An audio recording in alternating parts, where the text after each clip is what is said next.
In this section, I want to talk about some ideas for creating effective suggestions. And the first thing is that suggestions need to be positive. They say that positive suggestions are received by the subconscious mind 10 times more easily than negative suggestions are. During our whole life, we've been primed to resist negative suggestions. Don't sneak out of work early. Don't speed in your automobile.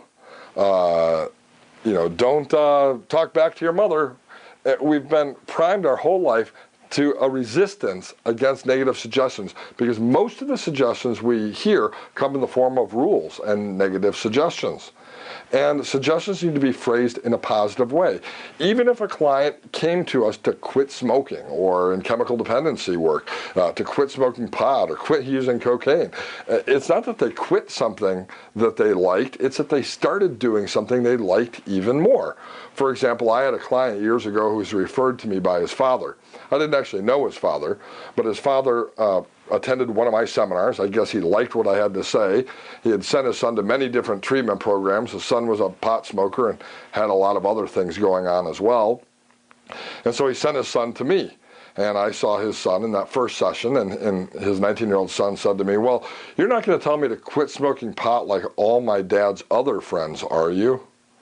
And I said to him two things. I said, well, one, I've only met your dad once, so I'm not really your dad's friend. But two, I'm not going to tell you to quit smoking pot like everyone else has. He said, really? Are you a pot smoker? I said, no, I'm not a pot smoker. The reason why I'm not going to tell you to quit smoking pot is simple. If I tell you to quit smoking pot like your dad's other friends, you won't listen to me.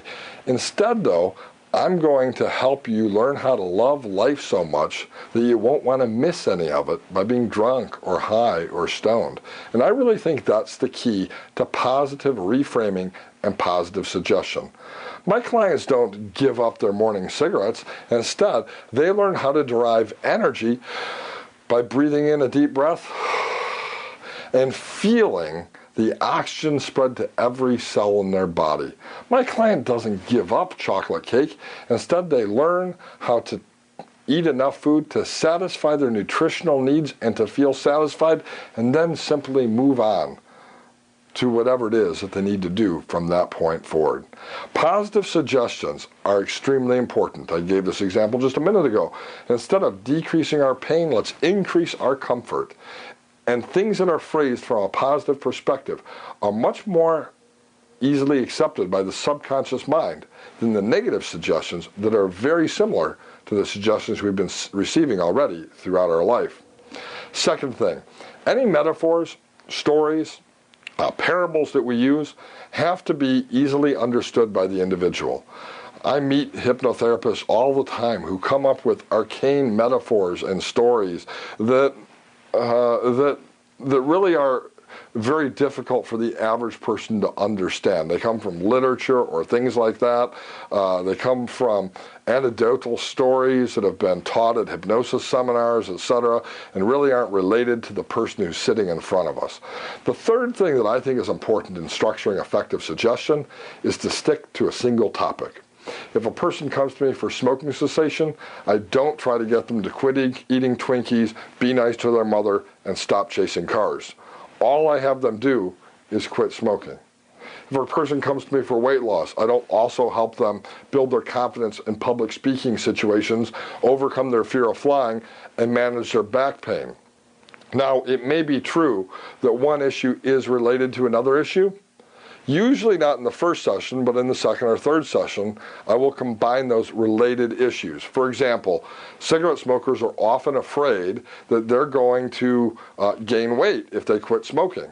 So one of the things I teach my cigarette smokers, this is during pre-talk, is that the reason why the smoker gains weight is because nicotine is a drug that affects the metabolism.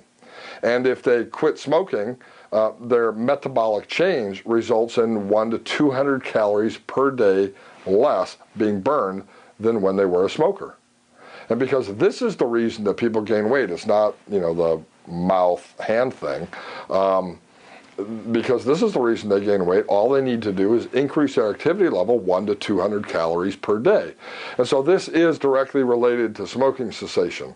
And so in my suggestions, I may very well give them this suggestion, that you'll increase your activity each day by taking more steps tomorrow than yesterday, that you'll increase your activity level by taking more steps today than yesterday, more steps tomorrow than today, and increasing your activity level each and every day from this point forward. Now, that is a great suggestion, an easy way to help people increase their activity level, simply by walking a little bit more each and every day.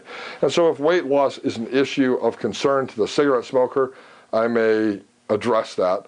But if I address anything beyond cigarette smoking in that session, it's going to have to be directly related to their success or their failure in smoking cessation.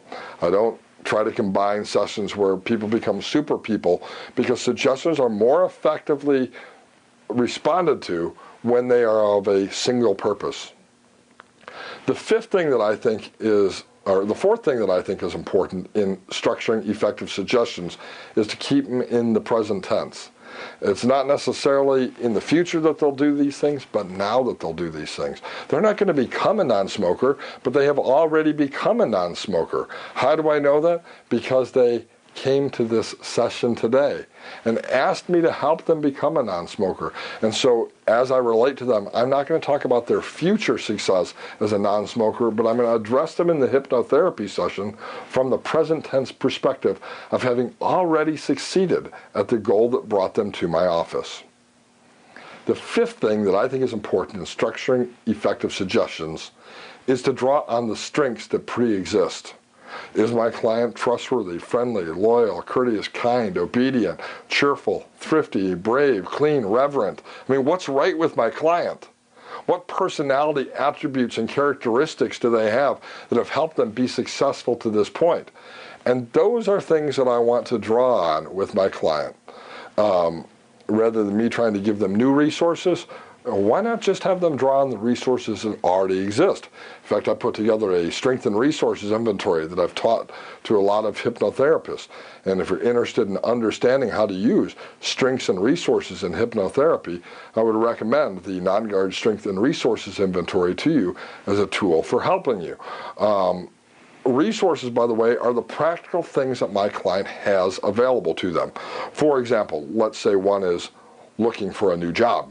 Well, they have a card, they have a telephone, etc. Those are resources. Strengths are those internal things, trustworthy, loyal, helpful, friendly, courteous, kind, etc. And so what I want to do with my clients is help them identify the strengths and resources that exist to help them solve a particular dilemma, and then my suggestions are going to be based on the things that are already present. I find that it's much easier to help a person use the resources that already exist than to try to find new ones. The sixth thing is the suggestions need to be attainable and healthy. I have folks who do come into me with either unhealthy or unrealistic expectations. For example, they may come in and say, gosh, my daughter's wedding is next month. I need to lose 30 pounds, a pound a day. They perceive that as somehow being realistic, and it's not realistic. It may be possible, but it isn't healthy. And a realistic weight loss goal is probably anywhere from 2 to 5 pounds the first week and 1.5 to 3.5 pounds, depending on their size and whether they're men or women, each week following that. And so healthy weight loss over the next 4 weeks is probably going to be about 10 pounds. That's something that's attainable, and it's something that's healthy. But I don't want to assist my clients with either unrealistic or unhealthy goals. Now, it's okay for a person to set their sights high. I'm not going to knock them off of their vision for success, but I may have to help them redefine these things so that they are not unhealthy. For example, I don't want to help a client feel no pain. Pain is an indicator that change needs to take place. Pain protects a person. It lets us know what our limits are. So I would never work with a pain client to eliminate pain, but instead to help them increase their comfort level and understand what their pain is trying to tell them.